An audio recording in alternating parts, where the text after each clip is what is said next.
현재 시간은 6월 27일 오후 1시 57분이고요. 우선 비트코인 차트부터 좀 확인을 해보도록 하겠습니다. 제가 텔레그램 방에서 어느 정도 시황 설명을 조금 드려놨기 때문에 그거에 기반해서 라이브로 한 번 더 풀어드리는 시간을 가져볼 거고요. 그 다음에 거시경제 흐름이나 연준 주요 요원들의 발언들까지 한번 체크를 해보면서 현재 시장이 어떻게 흘러가고 있는지에 대해서 간단하게만 좀 알아보도록 하겠습니다. 네, 지금부터 라이브 방송 시작을 해보도록 하겠습니다. 우선은 제가 텔레그램에서 말씀드렸던 부분인데 이거를 좀 띄워서 설명을 드리도록 할게요. 자, 이렇게 비트코인 도미넌스 차트를 띄워드리면서 지금 비트코인 도미넌스가 과매도권에 도달을 했다, 이렇게 말씀을 한번 드렸었어요. 도미넌스에 대해서 한 번만 더 간단하게 좀 짚고 넘어가자면, 도미넌스는 전체 시장, 암호화폐 시장에 들어온 금액 대비 이 비트코인이 그 시가총액을 얼마나 차지하고 있는지를 차트로 나타낸 지표라고 보시면 되는데, 띄워서 설명을 드려보도록 하겠습니다. 자, 이 트레이딩뷰에 BTC.D라고 치시면은 비트코인 도미넌스가 이렇게 나올 거예요. 여기 우측에 보시면 43.4%라고 나와 있죠. 자, 이걸 어떻게 이해를 하시면 되냐, 메모장을 키셔서 예를 들어서 이 암호화폐 시장에 들어온 돈이 100만원이라고 쳐볼게요. 그러니까 모든 암호화폐에 들어와 있는 돈이 100만원이라고 치는 거예요. 근데 지금 비트코인 도미넌스가 43.4%라고 나와 있잖아요. 그럼 비트코인의 시가총액은 43만 4천원이 되는 겁니다. 자, 이해가 되셨죠?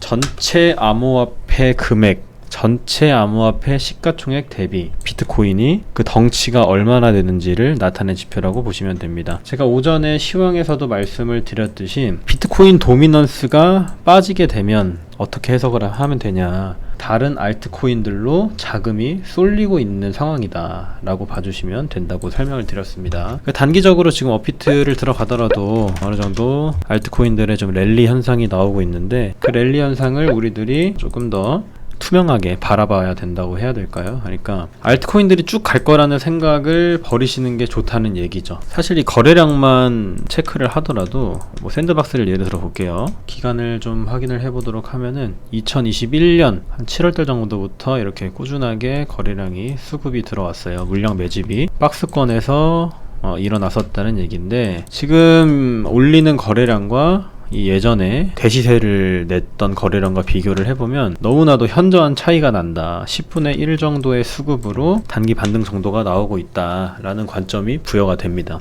지금 알트코인들이 지속적으로 상승세를 이어나갈 수 있다라고 하는 부분은 사실상 무리가 있고요. 이 말이 무슨 말이냐면 시세의 연속성이 떨어진다 라는 얘기가 됩니다. 시세의 연속성, 어쨌든 가격을 만들어내는 건 시장 참여자들의 심리 그리고 수급이 가장 중요한 부분인데, 실질적으로 긴축을 하는 지금 같은 상황에 신규 자금이 들어왔다고 보기에는 조금 무리가 있다는 얘기가 되겠죠. 코인 시장 내에서 자금이 순환을 하는 겁니다. 근데 그게 선순환이라고 보기는 어렵고 악순환에 가깝다, 이렇게 개미 꼬시기를 해서 탈출을 할 확률이 높다는 점을 여러분들이 기억을 해두시면 좋을 것 같고요. 무튼간에 주요 좀 논점을 흐리는 제가 얘기를 많이 드렸는데, 가장 중요한 부분은 비트코인 이 시장, 그러니까 암호화폐 시장이나 주식 시장에 지금 들어와 있는 자금들은 한 번 더 빠져줘야 된다는 게 가장 중요합니다. 이게 어떤 얘기냐면, 지금 우리가 이 가계대출 추이를 한번 보고 넘어가도록 할게요. 자, 이게 GDP 대비 가계부채입니다. 이 가계부채가 한번 꺾여줘야 어느 정도 돈이 좀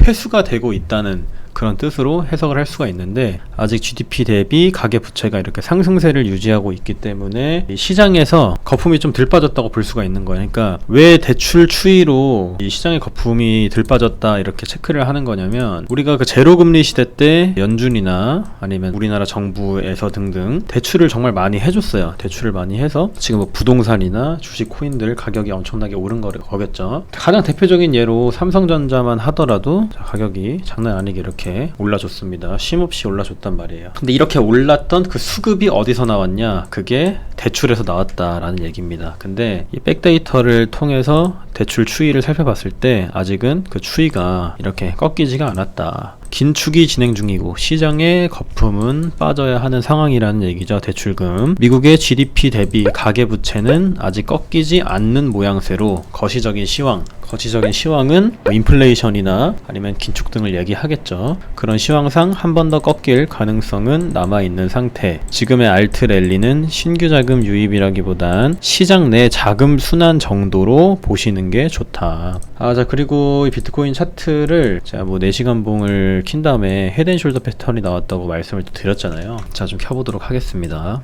이렇게 헤드앤숄더 패턴이 나오고 있다 설명을 드렸는데, 헤드앤숄더 패턴은 거래량이 이렇게 반대로 늘어야 되는 거라고 말씀을 또 드렸습니다. 거꾸로 해볼게요. 이렇게 제가 이 차트를 뭔가 조금 더 직관적으로 보고 싶으시면은 거꾸로 보라고 말씀을 많이 드렸었어요. 왜 그러냐면 제가 이거 라이브 할 때마다 설명을 드리는 부분인데, 주식이나 코인 종목들이 올라가다가 고점을 보통 이렇게 쌍봉을 그리거나 이렇게 헤드앤숄더를 그려주거나 아니면은 저점을 한 차례 낮춘 이런 쌍봉을 형성하고 가격이 내려오게 되잖아요. 자, 차트를 거꾸로 보게 된다면 어느 정도 바닥을 좀 다져준 모양새기는 하다라는 얘기입니다. 근데 한 가지 조금 아쉬운 부분은 역헤드앤숄더가 성립을 하려면 거래량이 이렇게 증가하는 형태가 나와줘야 됩니다. 자, 텔레그램 켜서 다시 한번 설명을 드릴게요. 이거 제가 구글링을 해가지고 좀 퍼온 자료인데, 이렇게 왼쪽 어깨 만들고 머리 만들고 오른쪽 어깨 만들고 거래량이 점점 더 증가를 해야 추세 반전의 포인트가 되는 그런 패턴이라고 보시면 돼요. 근데 지금은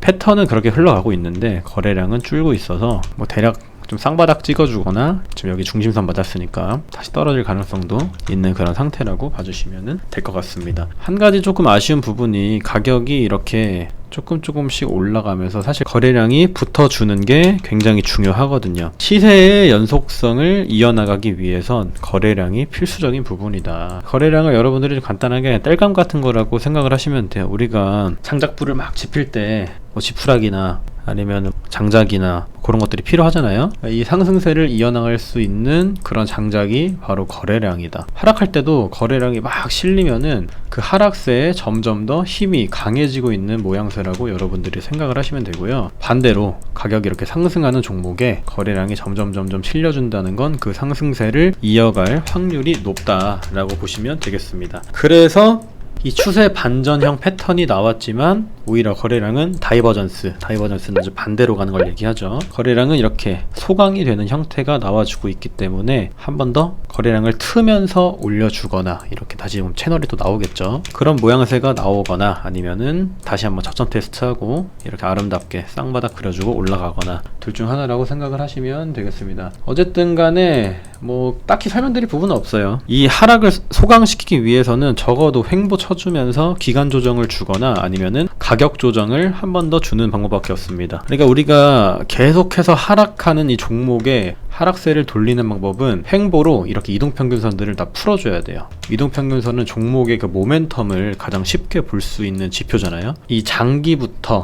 이동평균선부터 단기까지 다시 이렇게 정배열로 돌아가는 과정을 횡보로 풀어준 다음에 이동평균선들에 안착을 하고 이렇게 새로운 추세를 그려줬을 때, 그때가 진정한 추세 반전일 거다라는 얘기고, 사실 이런 모양새로 이제 뭐 찐반등이다 말하기는 어폐인 부분이 있죠. 무튼간에 지금은 찐반등을 논하기에는 사실상 좀 이르지 않나라는 얘기입니다. 그리고 미국 증시 또한 그 파월에 이어서 블러드의 경기 자신감 언급으로 좀 급등을 했어요. 최근 파월 연준 의장이 하반기 경기가 생각보다 강한 모습을 보일 거라고 주장을 했습니다. 그거에 이어서 그 블러드, 그 세인트 루이스였죠. 세인트 루이스 연은 총재가 경기 침체 우려에 과도한 반응을 보였다고 또 추가적으로 언급을 하자 이렇게 우려감이 완화되면서 다시금 반등 랠리가 나와줬다. 반등 랠리가 나왔는데 사실상 하락하는 채널에 갇혀있는 모습이다. 아무튼 간에 우리가 주목해야 될 부분은 저기 7월달 CPI겠죠. 6월달 7월에 발표하니까 그 CPI를 주목을 할 필요가 있고, 아무리 연준 의원들이나 뭐 여는 총재들이 인플레 완화가 좀 되고 있다, 경기가 좋아지고 있다 하더라도 실질적으로 우리가 완화가 되고 있다는 걸 확인할 수 있는 지표가 바로 CPI거든요. 그래서 이 CPI는 실제로 개선이 됐는지가 나오는 지표고, 지금 뭐 연준 의원들이 떠드는 거는 그냥 뭐 카더라 수준인 거죠. 그래서 우리는 이 CPI에 주목을 할 필요가 있다 라는 부분을 여러분들이 이해를 하시면 되겠고요. 미국 증시는 전 업종이 다 상승을 또 해줬고, 그리고 낙폭이 심했던, 이렇게 하락이 좀 심했던 빅테크 기업 중심으로 기준으로 저가 S가 유입되면서 이렇게 반등이 나와준 모양새 정도로 끝냈습니다. 자, 그리고 단기 지지 구간은 대략적으로 매물대를 켜서 조금 체크를 해볼게요.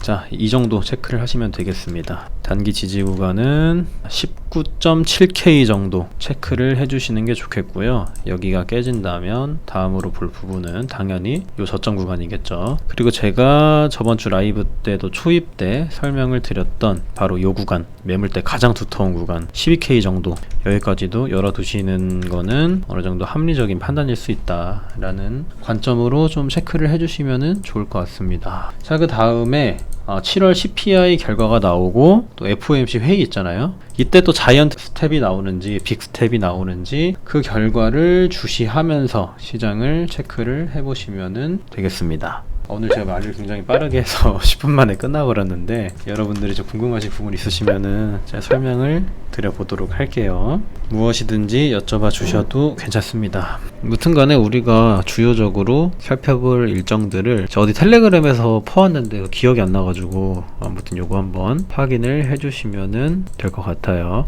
이 파월 의장의 연설에도 뭐 시장이 좀 흔들릴 수 있는데 우리가 결과적으로 가장 중요하게 체크를 해야 되는 건 결국엔 CPI다. CPI가 가장 중요하다라는 부분만 여러분들이 알고 계시면 될 것 같습니다. 종목도 세 종목 봐드렸는데 오늘 시황을 정리를 해드리면 미국 증시가 급등을 했던 건 파월과 블러드의 발언 때문이다. 근데 실질적으로 우리가 이 인플레는 해결이 됐다고 보기에는 상당히 좀 무리가 있다. 뭐 자기들은 이제 이 주식 시장도 잡아야 되고 경제도 실질적으로 잡아야 되기 때문에 발언은 그렇게 막 던지는 거예요. 근데 그게 진짜로 유가도 안 잡힌 상황에서 인플레가 진짜 잡힌 게 아니기 때문에 단발성으로만 상승을 한다는 얘기예요. 실제로 시장 분위기를 바꾸기 위해서는 CPI가 긍정적으로 나오는 게 굉장히 중요하다라는 정도만 체크를 해두시면 될 것 같습니다. 비트코인은 여전히 12K까지는 열어두고 있는 상황이라고 한 번 더 재차 짚어드리면서 라이브는 마치도록 하겠습니다. 대신 주식 코덱스 인버스 4억 정도 들어가 있는데 이건 또 60% 넘게 수익 중이긴 해요. 그래도 해지가 되는 부분이 있어서 다행이네요. 자, 무튼 간에 여기서 마치도록 하겠습니다. 라이브는 오늘도 좋은 하루 보내시고 추가적인 정보가 좀 필요하신 분들은 저기 텔레그램 방에 들어오셔서 정보 얻어보시길 바라겠고요. 더 좋은 정보와 질 좋은 라이브로 다음에 또 찾아뵙도록 하겠습니다.